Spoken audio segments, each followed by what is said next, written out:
sa atin ay humarap sa tinatawag na hamon ng buhay nitong mga nakaraang mga buwan. Amen? Yung talagang tipong pamigay na tayo. Pati bulsa natin, bumigay na eh. Pero, sa biyaya ng Diyos, tayo po ay nakapagtagumpay. Purihin ang Panginoon. Ayan. So, tayo po ay nakapagtagumpay sa ating pong buhay spiritual. Lalo tigit sa ating pagkapit sa Panginoon at hindi po tayo nagsibitaw. Amen! So, sad to say, malapit na rin pong mag-close ang taong nito. So, hopefully, ang bawat isa ay umabot sa taon na kung saan nakakapit pa rin po tayo sa Panginoon. Amen. Pero, sa darating pong taon, always be ready, mga magulang kapatid, lalo tigit sa ating pong mga elders, ano po, huwag niyong pabayaan ang mga health nyo. Amen po ba? Sa pagpasok po ng taon, subject na po kayo. Subject na kayo kung paano humina ang katawan natin. Kaya, lagi nyo pong nire-remind ng mga elders, huwag niyong papabayaan ang mga health nyo. Huwag niyong abusuhin, hindi porket malakas kayo, akala nyo, dati pa rin yung lakas ninyo. Okay? So, always take a medicine or take a medicine and then kung kailangan na magpakonsulta, magpa-check up, huwag na yung paata-atak pa. Pakonsulta kayo. Ako nakapagpakonsulta na ako. So, magpa-blood care, etc. Ginagamit po ng Lord ang doktor. Hindi po habang panahon na aasa po tayo sa Panginoon, puro Diyos ang bahala, wala ka namang ginagawa. Abuso na yung katawan mo, kailangan na ng medicine. Pero kung gusto mo naman madali ang buhay, lagi mong paalala sa inyo, gusto nyo nang makita si Lord. Tanong nyo nga sa tabi nyo, gusto mo na ba makita si Lord? Sabi mo. Kung gusto nyo nang makita si Lord, huwag na kayong mag-take ng medicine.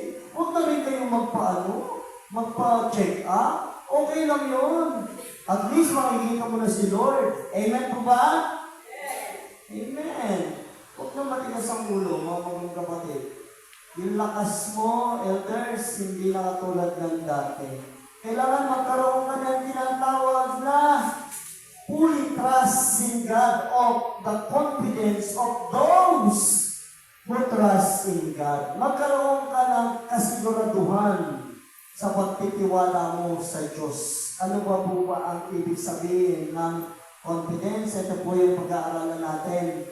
The confidence of those who trust in God.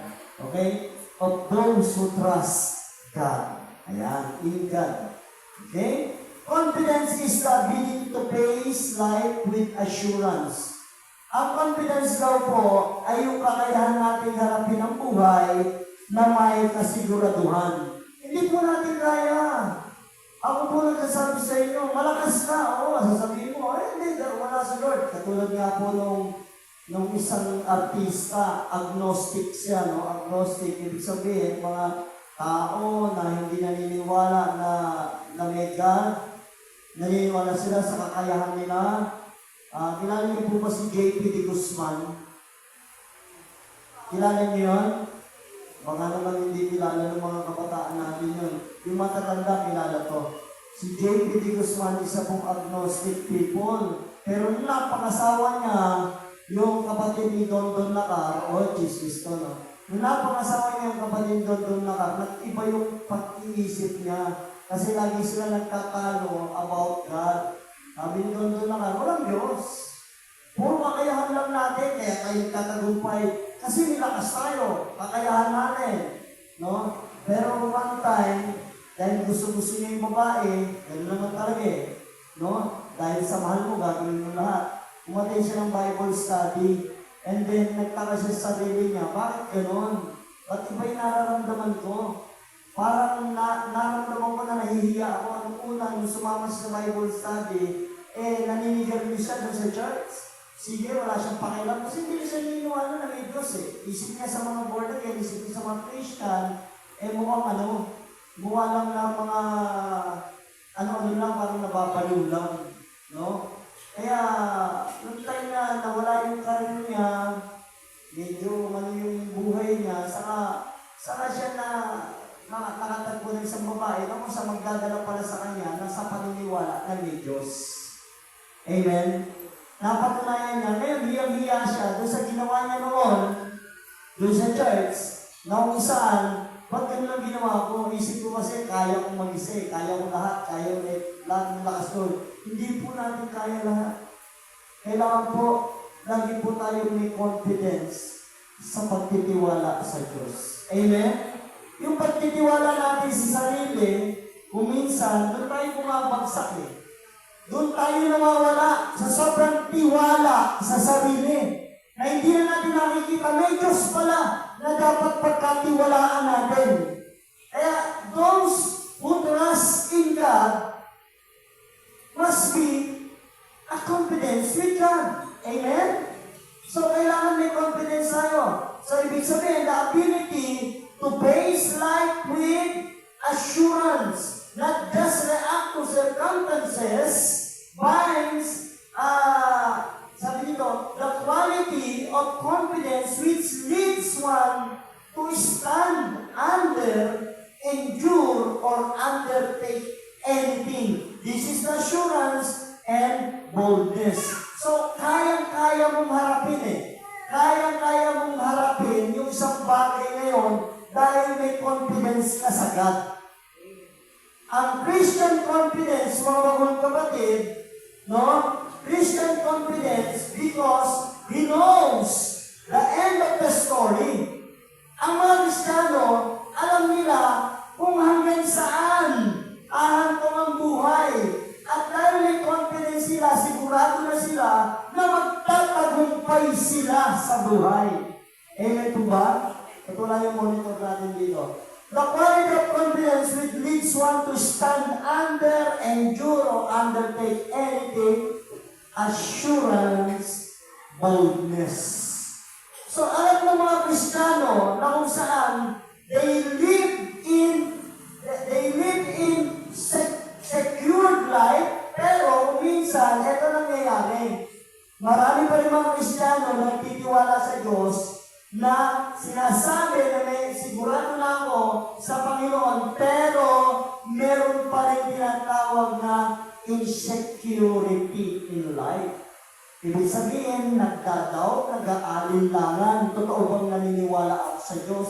Totoo bang nananampalataya ako kay Jesus? Di ba?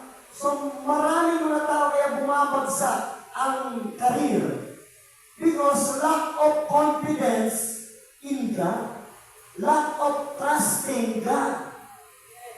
Amen? So, napakalinaw po ng Christianity.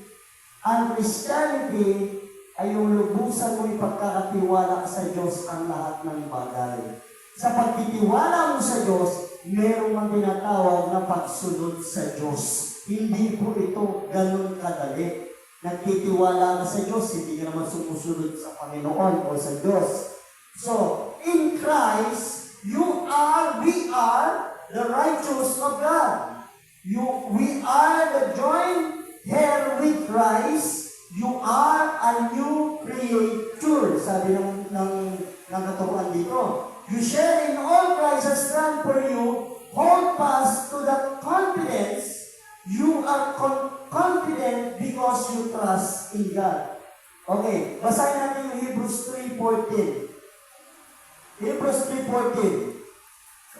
Ayan. Sapagkat tayong lahat ay kasama ni Kristo sa gawain. So, ibig sabihin, pag naging Kristiyano ka, nakipag-isa kay Kristo, hindi ka etchapera. Kasama ka dito sa church. Amen? Kasama tayong gumagawa ni Kristo at gagawa na kasama ni Kristo. Tuloy natin. Kung nananatiling matatag hanggang sa wakas ang ating pananalig, na ating ipinakita noong tayo unang sumampalataya. Do you encounter God? Yung unang mong nakilala si Lord, amen, ang sarap, di ba? Meron tayong paiyak-iyak, may excitement, lalo na pagka may gawain, nandun yung excitement mo sa pagbabasa ng Bible para malaman kung ano ang sinasabi patungkol kay Christ, yung kasabihan natin kay Christ. Nung una natin siyang nakilala, amen po ba? Ang sarap, di ba? Dala-dala pa natin malaking Bible, amen? How about today? Where's your Bible? Do you bring your Bible? Basta, baka makikabuhan eh. Baka masira eh. Alam niyo mga kapatid, ang sarap ng buhay ng mga ipis, mga insekto. Kasi ilang mga naboborn na yun talaga eh. Bakit? Buksan yung Bible nyo na hindi nyo na ginagamit, makikita nyo sila nakasiksik doon. Hanggang kamatayan, nandun siya, doon sa verse na yun. Amen? Ano binubuksan natin yan? Bato-bato sa langit, tamaan, bukol, ang Diyos na nakakaalam yan kung anong binubuksan mo. Amen? Hallelujah. Mas madali bang buksan ang cellphone at hanapin ang mga bibilin sa Shopee, sa TikTok, sa Ambamura, sa albay madaling mag-deliver. Kayo, ano madaling mag-deliver? TikTok, Shopee, Lazada. Ayoko sa Lazada, suplado yung drive, yung ano, nag-deliver kasi mamot lagi. Diba? Parang ganun lang. So, ang dali natin hanapin, pero pagdating sa salita ng Diyos, ang hirap buksan ng Biblia. Mas binubuksan pa natin yung rep natin. O yung kaldero, tapos makikita natin, ako, hindi na naman, wala nang magulang, walang bigas, walang ganito, walang bayarin, tapos makikita natin. Kaya yung buhay natin, paikot-ikot lang. Aangat, babagsak, magpapatuloy, maya-maya aangat na naman, diretso lang, ikot-ikot lang, ikot-ikot. Walang kasiguraduhan. Bakit? Kulang. Kulang yung pagtitiwala kay God eh. Ba't hanggang ngayon, tanong mo sa isipan mo, sa buhay mo, ba't di ka pa umaasenso hanggang ngayon? Ang dami mo ng tinahak. Kasi nga, hindi ka marunong makinig eh. Sa totoo lang, mga kapatid, ito totohanan lang sasabihin ko sa inyo ha. Ang taong hindi marunong sumunod sa payo ng magulang, sa payo ng Biblia, ay paikot-ikot lang ang buhay niya. Uunlad ka, pero miya-miya babagsak ka na naman. Tapos, simula ka na naman. Ito na naman. Circle lang ba? Circle. Hindi yung mayroong direction. The pattern of life, makikita nyo sa Bible. Ang sabi doon, ipagkatiwala mo kay Yahweh ang iyong gagawin at magtatagumpay ka sa lahat ng iyong balakid. Amen? Trust in the Lord with all your heart, even your health. Manalangin ka, Lord, kalooban mo ba ito? Kalooban mo ba na magtrabaho ako? Kalooban mo ba, Panginoon, na sumulong ako? Kalooban mo, pag sinabi ng Lord, sasabihin mo sa inyo ng Lord kung hindi. Kung lalo na mapanalangin ka, pero ang tao kasi, tayong mga tao, ang gusto natin, sarili natin na susunod, hindi yung gusto ng Lord. Amen? Amen. Sabi mo nga sa katabi mo, kapatid, ganun ka ba? Amen. Praise God. So, now, in the fear of the Lord, there is strong confidence sa mga may takot sa Diyos. Meron doon tayong kasiguraduhan. And His children will have refuge in Proverbs 14:26. Sabi dyan, ang paggalang at pagsunod kay Yahweh dulot ay kapayapaan. may hatid na katatagan sa buong sambayanan. Kung matigas ang ulo mo, kapatid, sa totoo lang, malabo kang yumaman, kung gusto mong yumaman, yayaman ka naman, kukuhanin din ni Lord agad-agad yan. Kasi bakit? Yung confidence, yung paggalang mo sa Lord, yung pagsunod mo sa Lord, yan ang kailangan para magpursige ka sa buhay, para umangat na agad yung total confidence mo sa Lord.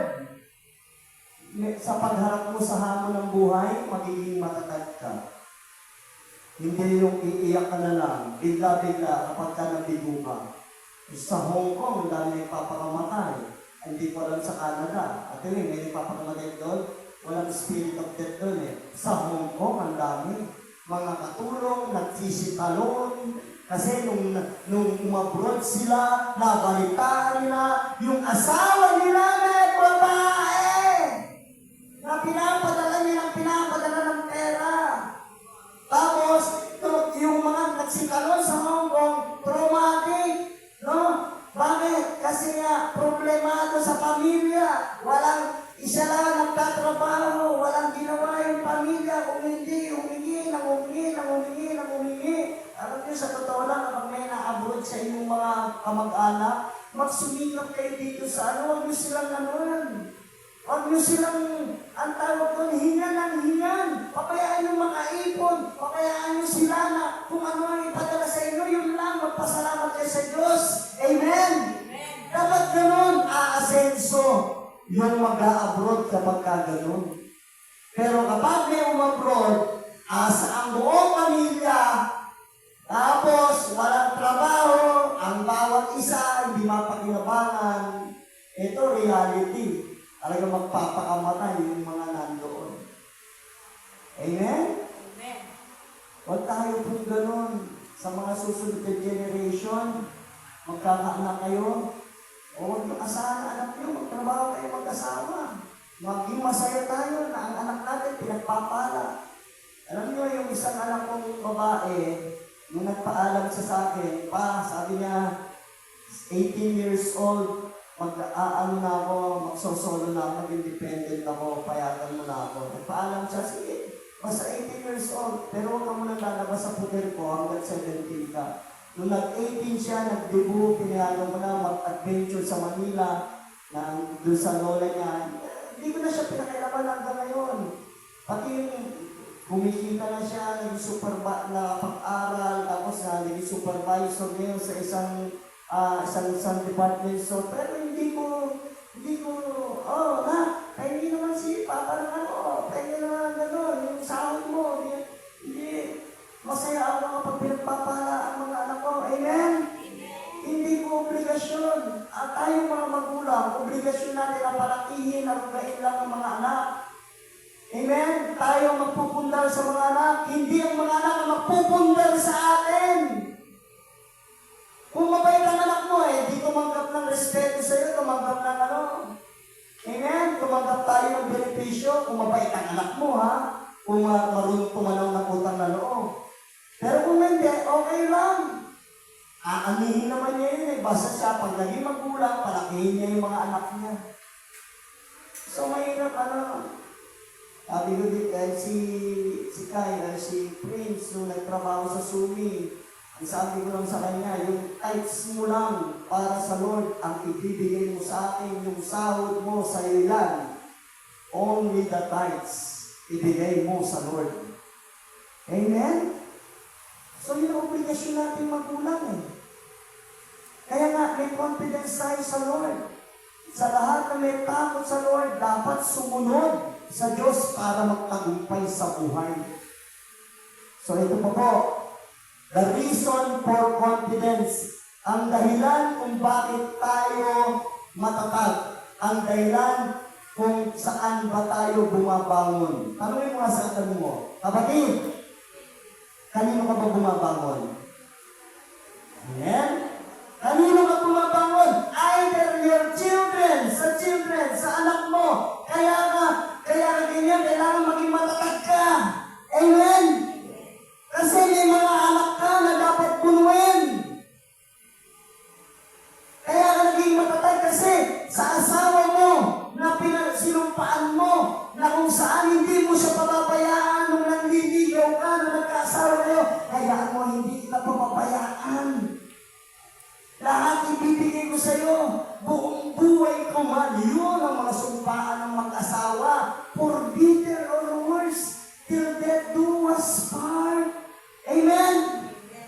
sinusumpanan ng mag-asawa.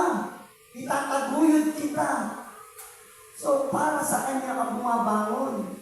Pero sa isang Kristiyano, mga kapatid, kailangan bumangon tayo sa ating confidence sa Lord. The reason for confidence, one, to have an eternal, all-power, all-knowing source. Ang reason kung bakit tayo mga Kristiyano ay nakababangon at nagiging matatag, dahil alam natin, meron tayong walang hanggan, labis-labis na kapangyarihan at labis-labis na resources. Ayan ay walang iba kundi kay Jesus. Amen? Kaya tayo nandito mga because of Jesus Christ. Yung mga espiritu natin ayaw magpabaya para yung kaluluwa at katawan natin ay manatili sa Diyos.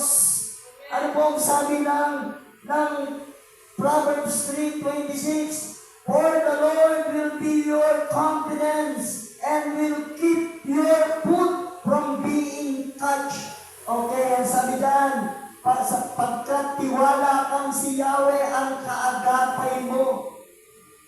Alam niyo, sa business, sa pag-abroad o saan mang bagay, dapat ang gagawin yung kaagapay ay si Yahweh o ang Diyos.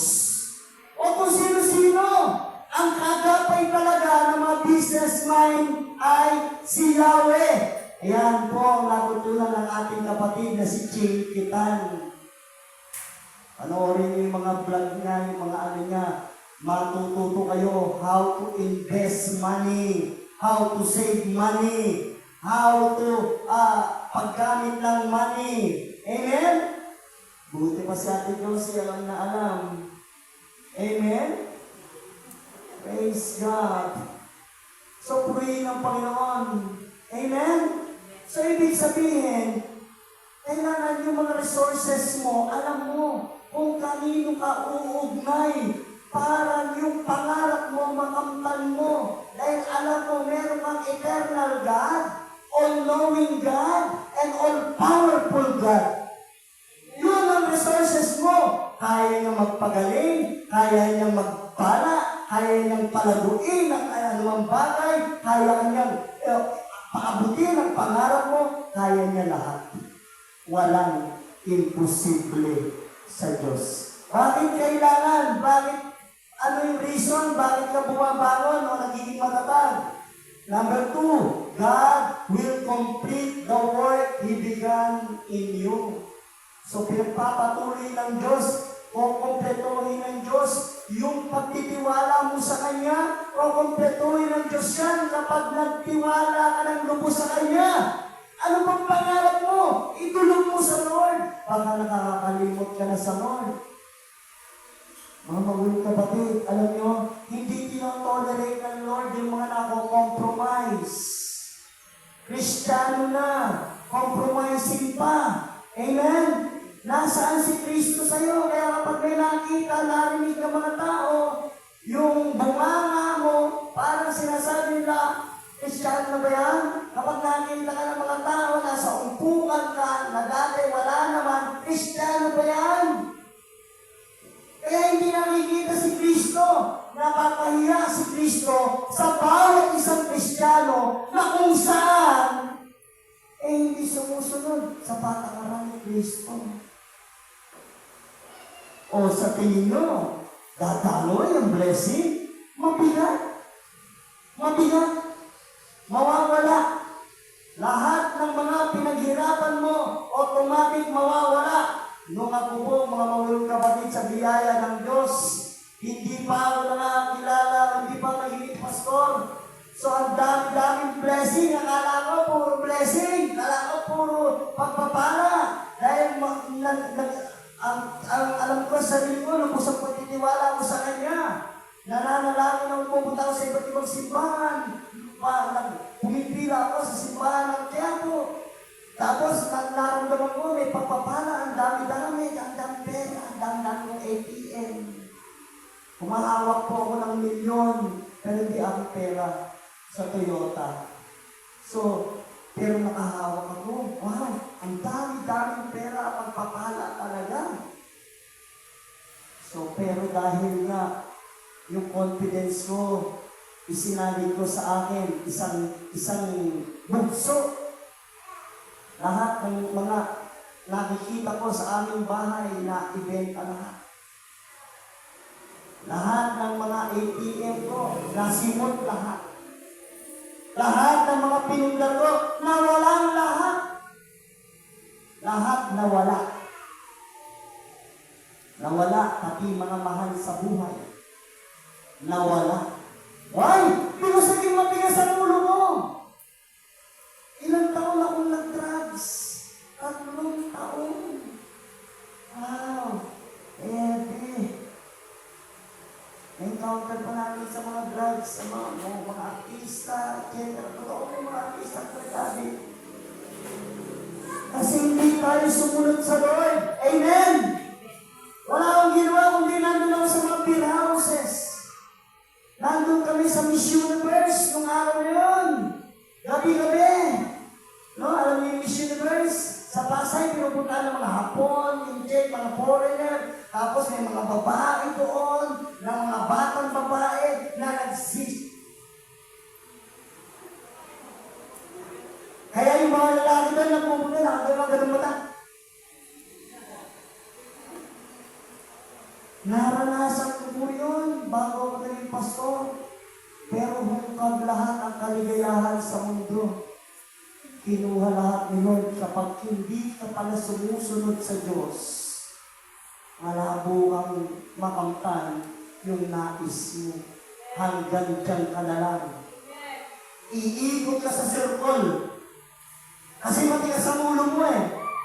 Paulit-ulit lang ang buhay. Ang hirap nun. Yung paulit-ulit lang ang buhay mo kasi meron pang mga bagay na hindi ka binibitawan sa sarili mo na hindi mo sinusurrender sa Lord.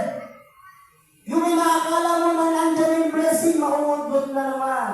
Inaakala mo aangat ka na, biglang babagsak ka na naman. Nakikita mo, paulit-ulit lang ng circle, parang hindi kasya. Sumunod ka sa Panginoon, kapatid. Sapagkat, ang sabi dyan sa Philippians 1:6, no? Natitiyak kong ang mabuting gawang pinasimulan sa inyo ng Diyos ay Kanyang lulubusin hanggang sa araw ni Jesucristo. Amen? Lulubusin ng Diyos. Naniwala ka sa Kanya. Amen? Kapag naniwala ka, mag-trust ka sa Kanya, lahat ibibigay niya sa iyo. Lulubusin, sabi doon, lulubusin ng Diyos. Magtiwala ka lang sa Diyos. Huwag ka lang, umiwas ka na sa mga compromising. Umiwas ka na sa mga masasamang takbo ng sanlibutan ito. Magbago ka na, sabi ng Roma, na magbago ka na ng takbo ng isip mo. Gawin mo na yung mabuti, huwag na ang masama. Nang sa ganon, malaman mo ang kalooban ng Diyos. Ano ba ang kalooban ng Diyos? Ang kumpletuhin niya yung nasimulan niya sa iyo nung nanampalataya ka sa Kanya. Amen! Parapakan niya natin ang Panginoon. God will complete the work He began in you. Maniwala kayo, mga kapatid. Ang hirap ko kayo papaniwalain, pero maniwala kayo sa sinasabi ng Biblia. Sumunod lang kayo, dadagsa ang pagpapala. Meron akong isang pamilya, tugad ng glory na kilala. Dagsa ngayon ang blessing sa kanila. Dati, sundot-sundot ang trabaho, walang income. Halos minsan nag-aaway pa sila. Pero nung nasimula nila yung Bible study sa bahay, family, tapos prayer, sabi ko sa kanila mag-asawa, mag-pray kayo together. Bago kayo maghiwalay sa pagkatrabaho together, bukod pa doon sa Bible study ng pamilya, bukod pa doon sa katapatan niyo sa Lord, gawin niyo lahat ito. Alam niyo, lahat ng desire, lahat ng kahilingan nila sa Lord, ibinibigay ngayon ng Diyos. The family that prays together stays together. Ikaw na tatay, kaunin mo yung mga anak mo, maging mahigpit ka. Pray tayo dito.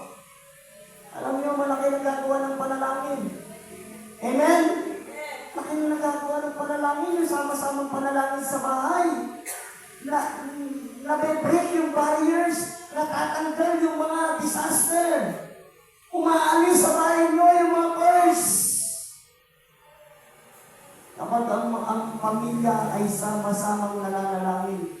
Papasukin pa ba kayo ng demonyo doon? Diba?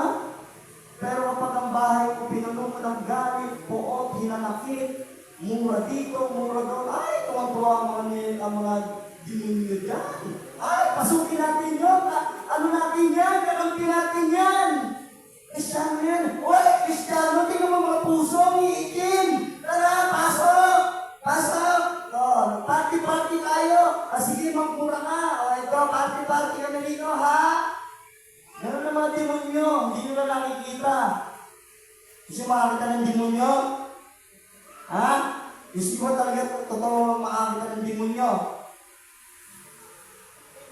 Ayaw ko na sabihin, tingnan yung katabi nyo, mga anghel yan. Amen? We are all the son and daughters of God. Kaya, siguro naman walang ka-demonyuhan ang mga buhay natin. Amen? Amen? Palapakan na natin ang Panginoon. Pag baka tinatago ko na yung buntot nyo. Ha? Pumunta ako ng church, sa tago ko muna yung buntot ko. Kaya iyaan ko yung sumay ko. Takpan ko ng buhok. Paglabas, extend ko ulit. Kristyano na tayo. Gusto ng Diyos, pagpalain tayo. Number 3. Dito malalaman natin na tayo matatag o nagiging matatag. Because you are abiding in Jesus. Ano yung ibig sabihin abiding in Jesus? Tuwing araw ng linggo, lagi kang nandito. Amen! Ibig sabihin na nanatili ka kay Kristo. Araw lang ng linggo kayo nakikita eh. Yung nararamdaman mo. Na malakas ang pakiramdam mo kapag nasa bahay sa bangka. Kasi pag nasa inyurana ko, ibang pakiramdam mo. Nandiyan yung nanay mo, sigaw na sigaw. Nandiyan yung kapatid mo, turete ng turete. No? Alam nyo, mga kapatid, mas higit ang kapayapaan sa templo ni Yahweh. Ang sabi ni David, I will dwell in the house of the Lord forever. Ang gusto ni David, lagi siyang nasa templo. Nananalangin. Bakit? Ayaw mo sa bahay ko kasi yung mga kapatid ko, lagi ako pinag-uusig, binubuli ako. Pagdating naman sa tatay ko, sinisigawan ako. Pagdating sa nanay ko, lalo na kapag walang panghulog, pampera, ayan na, nako, hindi mo na ano yung mukha. Kaya maraming katakot sa magulang.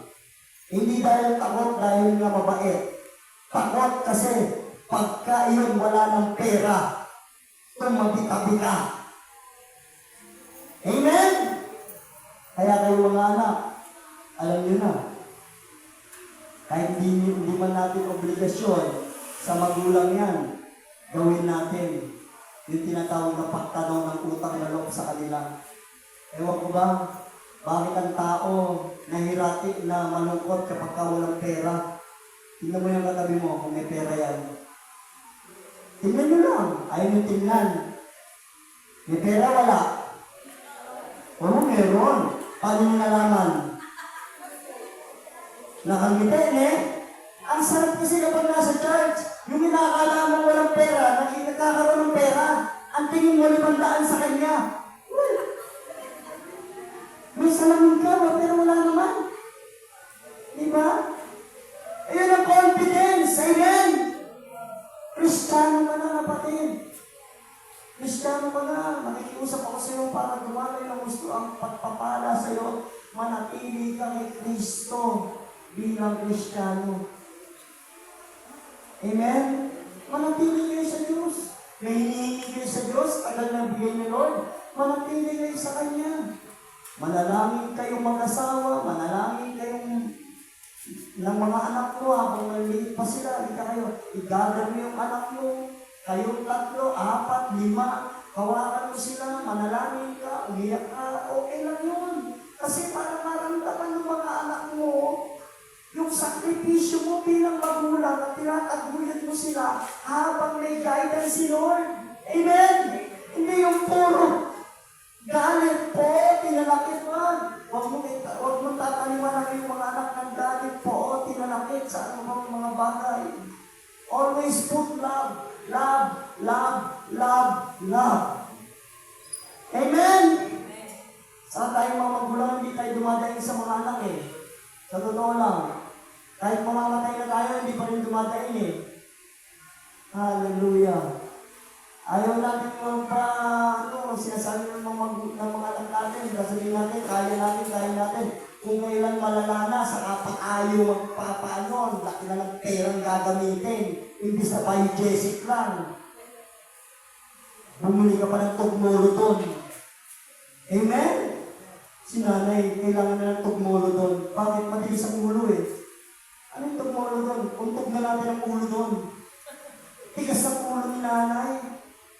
Di ba paulit-ulit lang? Alam naman yan na magkakapera, mawawalan ng pera, magkakapera, mawawalan ng pera. Eh, bakit pa magpupugnot kapag walang pera tayo? Amen! Amen! Sabi mo, nagpupugnot ka ba pag walang pera? Puro pera, isip ng tao, grabe. No, nawiwit lang ako, puro pera. Pagkatapos mag-aral, sasabihin, magtatrabaho ako. Bakit ka magtatrabaho? Para po makasuporta para dumami ang pera. Magbibusiness ako, bakit ka magbibusiness? Gusto ko dumami ang pera. Amen? Eh, yung buhay natin, circle, ikot-ikot, hanggang sa mag-asawa, magtrabaho, magnegosyo, bunuin ang pamilya, mag-retire, antayin ang kamatayan, patay na. Nakaipon ka, tumanda ka, nag-iipon, nagtatrabaho, hirap na hirap, pagod na pagod, ibibigay mo doon sa asawa mo, naubos sa Shopee. Di ba, Pepe, na ba tayo sa bangko? Ano pa sa bangko? Wala na, ayulog ko na. Saan kami mga kasangkapan natin? Lalo yung Shopee yan. Pinapaalam ko sa iyo yan. Diba? Gawin ba yan sa TikTok? Huwag ka lang pagamot. Ano yan namin para yung insurance mo makuha namin. O ito, ano yan? Lason. Masarap yan. Diba? Nilason ng asawa dahil sa pera. Yung gagawin nyo na, mahalin niyo yung asawa niyo kahit na ganun yun. Diba, ma'am? Amen? Sige, ma'am. Mahalin niyo yung asawa niyo kahit na malapit sa biyanan niyo kaysa sa inyo. Magtiis ka kasi hindi pa makawala sa pundya ng nanay. Di ba? Maraming ganun eh. Doon tayo kay nanay, tumira. Di ba naman tayo? Kasi naawa kay nanay. Mahina na. O di ba? Ba't ba humina nanay mo? Matigas ang ulo. Ayaw magpagamot. Magpagamot kayo. Kukuha na lang kayo konting dugo, ihi, dumi, ano pa kukunin sa inyo, laway, etc. So, check lang yun, blood tests, tapos titigan kung saan kayo may sakit, and then yung tamang gamot, ipapainom sa inyo. Hindi yung hula ka ng hula, uminom ka ng Valium, uminom ka ng amoxicillin, uminom ka ng Cephalexin, uminom ka ng, ano mangyayari sa iyo doon? Di ba? Durog ang mga bituka mo. Lalo kang lumala. Pa-check up ka na, sabihin mo sa katabi mo, may masakit ba sa'yo? Meron ka mo bulsa. Ikaw ang doktor mo. Dok! Ako, yari na. Dok, alam mo na, masakit ang bulsa ko eh. Sabihin niya sa asawa niya. Saka pag binibigyan kayo ng mga anak niyo, huwag niyong tatanggihan. Kasi pag tinanggihan niyo yun, ayaw niyo siyang pagpalain eh. Mga magulang, challenge ko sa inyo. Pag may inaalok ang mga anak niyo na pera o ano ba mga bagay binibigay sa inyo, huwag na, gamitin niyo na yan. Marami yung pera mga anak mo eh. Binibigyan niya sa iyo. Eh di, tabi mo, pag nangailangan yung anak mo, eh di, bigyan mo naman siya ulit. pagpalain sila ng gusto. Amen? Ang pagpapala sa magulang, pinagpapala ng Diyos. Yan ang pundasyon ng pagrespeto sa magulang. Yung malugod sa magulang, pinagpapala ng Diyos yan. Pero yung sumisigaw, umaangal, sumisingan sa magulang, ay, labo yung pagpalain ng Lord. Ako na nagsasabi sa inyo, hindi biblical yan. Sa totoo lang, kung ayaw nyo maniwala, ay dito kayo sa ibang church. Yung inuuto-uto lang kayo, hindi kayo pinagsasabihan. Dito sa church, tinutuwid tayo ng Lord. Amen? Hindi lang kayo natutuwid, pati ako natutuwid din. Lahat tayo. Unin mo, pag pinibigyan ka ng mga anak mo, hindi ako nari ka pa. Hindi lang, may pera ako. May pera ako na. Sayang yun. 5,000 din, sana ulitin. Ano binigay sa'yo? Ayun, binigyan ka na lang ng cupcake. Sige ma, ito na lang. Binigyan ko na sa'yo, kung tatanggihan ha, 5,000 na naging cupcake pa. Aarti ng mga magulang, kung minsan, pag tumatanda tayo, aarti natin. Wala na! Huwag na maarti pa, sino maarti ng magulang? Alam niyo kung sino kayo. Minsan maarte-arte, pero kailangan mo ng pera. Hallelujah. Okay, if you abide in me, my words abide in you, ask whatever you wish, and it will be done for you. Dito tayo matatapos, hanggang 3 muna tayo. Ang sabi doon, yung confidence mo, sabi ng Panginoon sa Kristo, kung may confidence sa Kanya, John 15 verse 7, no? John 15 verse 7, John 15 verse 7, kung nananatili kayo sa akin at nananatili sa inyo ang aking mga salita, word of God. Pakibasa po.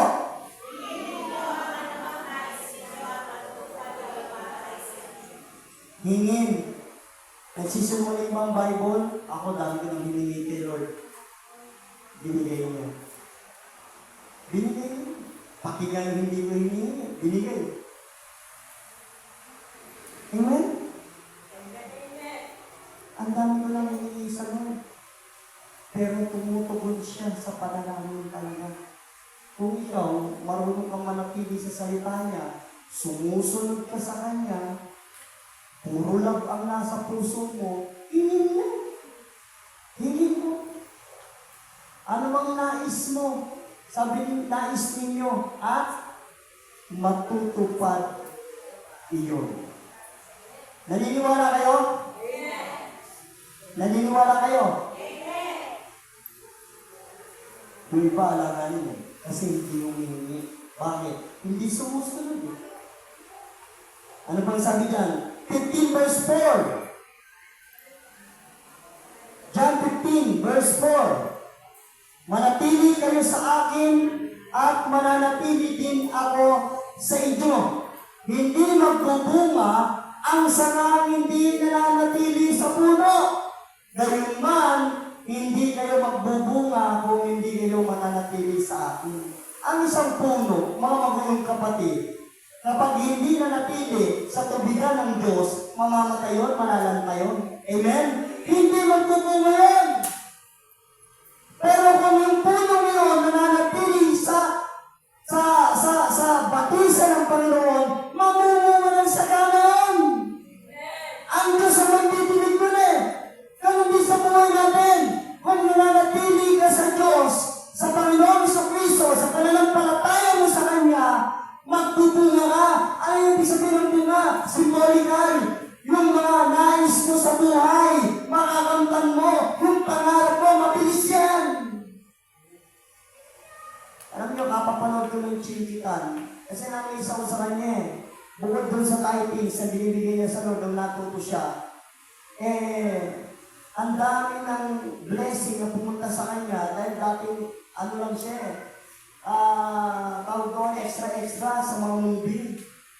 Pero ngayon, isang billionaire at the age of 22, naging milyonaryo. 22 pa lang yun, ha? Bakit? Natuto siyang sumunod sa Lord. Natuto siyang manatili sa Diyos. At binigyan siya ng karunungan ng Diyos kung ano ang gagawin niya. Amen? Hindi lang hard work, kung hindi hard time ang ginawa niya. Hindi lang nagtatrabaho siya, nung nagtatrabaho siya, may sweldo siya sa kumpanya, pero meron pa rin siyang kita, income. Anong ginawa niya? Anong ginawa niya? Pinasok niya yung mga realty, realty ba?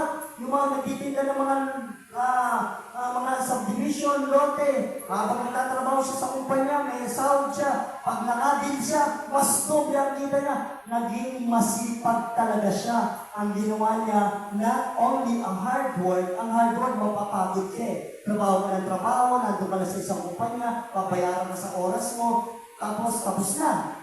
Ang hard time, kumikita ka dito, kumikita ka dito. Amen po ba? Hindi nag-aaksaya ka ng oras. Ang dami kong natututunan din sa kanya, sa biyaya ng Lord. Hindi yung nag-aaksaya ka ng oras. Patay ang oras mo kapag puro cellphone din mo.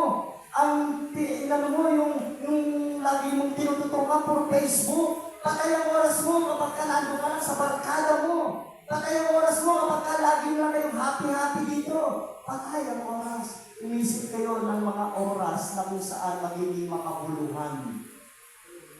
Yung may kasiguraduhan ng buhay mo habang bata ka. Walang mapapala. Ako wala akong napala sa mga barka-barkada nun eh. Sa mga tropa-tropa kung saan pumupunta. Wala akong napala. Naubusan pa ako. Alam nyo, sabi nga sa mga expert, Chinese expert, no? Because may blood of Chinese ako eh. Sabi ng blood of Chinese expert, kapag ang mga luma sa buhay mo nagpapabigat sa iyo, alisin mo na. Kapag may mga kasama na nagpapabigat sa iyo, iwasan mo muna siya. Kapag mayroon ka mga damit, mga luma na tipo parang nasasapukit ka na sa loob ng bahay mo, bibili mo sa mga ukay-ukay, nakatambak lang, ipamigay mo na. Yung mga damit mo na mga luma, na iniimbak mo pa sa baon. Sino yung mga damit na luma? Sino yung mga damit na luma? Walang umaamin. Kasi pati yung mga suot natin, galing sa luma. Amen? Alam nyo, ng mga Chinese, no? Kailangan, laging bagong opportunity. Bagong opportunity, bagong kasama, bago buhay. Para tanggal malas. Sabi ng mga ngaral, hindi lahat dinadapuan ng swerte. Merong malas. Amen! Mga sa bahay nyo may malas. Do you imagine, yung si Jonas, dito ako magtatapos si Jonas, nakasakay sila sa barko, sabi ng tripulante, parang may malas sa atin, parang may malas sa atin, kaya bumagyo. Nung biglang bumagyo, itatong lahat ang argumento. Wala pa rin. Gumagano pa rin ang barko nila, lulubog. Saat nagbunutan sila kung sino yung malas. Nabunod na si Jonas. No? Ano mo ginawa mo sa Diyos mo? Sabi yung kapitan. So sabi ni Jonas, itapon niyo po ako sa karagatan. Nung tinapon nila si Jonas dahil hindi sumunod sa Panginoon, minalas yung barko. Pag hindi ka sumusunod sa Lord, tapos biglang sumama ka doon sa pinagpapala ng Diyos, no? Malasin yun.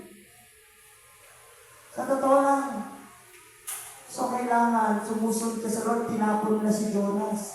Kung minsan dapat meron tayo itapon. Amen!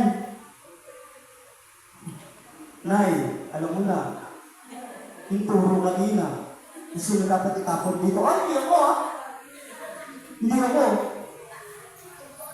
Ikaw yung nagpapabuyot dito, lakas mo kumain. Hallelujah! Amen! Itapon ang mga lumang memories. Huwag mo na daw balikan. No? Sa vlog namin mga Chinese, itinatapon ang mga memorabilia, kaya nga hindi namin umiiyak pag may patay eh. Pag may namatay, aarkila kami ng mga namatay. Yung mga aarkila kami ng mga bumawin na patay. Aarkila kami ng mga iiyak sa patay. Babayaran yun. Sila nag-aiyak. May oras yun, tapos mamimiriendahin yun. Bawal umiyak. Kasi malas. pag-iyak sa mga patay, kasi yung mga patay, alam ng mga Chinese, iyon ay buhay pa. Kaya nag-ahandog ng mga pagkain. Do you remember Chinese New Year? Punta kayo doon sa Chinese cemetery. Ang daming mga pagkain doon. Pagka-araw ng mga patay nila. Kung gusto nyo mabusog, mga tingin na mga kikoy, ang dami-dami doon. So mga kapatid, no, ito lang ang masasabi ko. Para tanggal malas, sunod sa Lord. Amen? Tanggal malas, alis malas. Amen? Iwas malas. Kung natidesign nyo, malas nung katabi ko, paano ko kaya iwasan ko? Lagi nang nakasunod sa akin. Maraming sumama na sa akin. Amen? Paano nyo? Kaya nawala sa inyo isang bagay kasi malas yun. Amen? Kaya inalis sa inyo. Amen? Kaya kung ikaw, sa tingin mo malas ka naman, anong gagawin mo? Sunod sa Lord para swerte, buhay. Amen po ba? Sa ano yung tuturo sa inyo? Pag-aayos ng kwarto, may malas din sa gano'n. Kaya sa kwarto, gano'n ng kung saan nakakat ako. Dapat matutunan niyo yan kasi ang sabi ng Bible, hindi lahat dinadapuan ng swerte. Tandaan niya, hanapin niyo ang swerte. Amen! Bible na nagsabi nan. Para makita niyo yung swerte sa buhay, manatili po tayo na nakaugnay kay Kristo. Amen? Pagpapala ng Panginoon.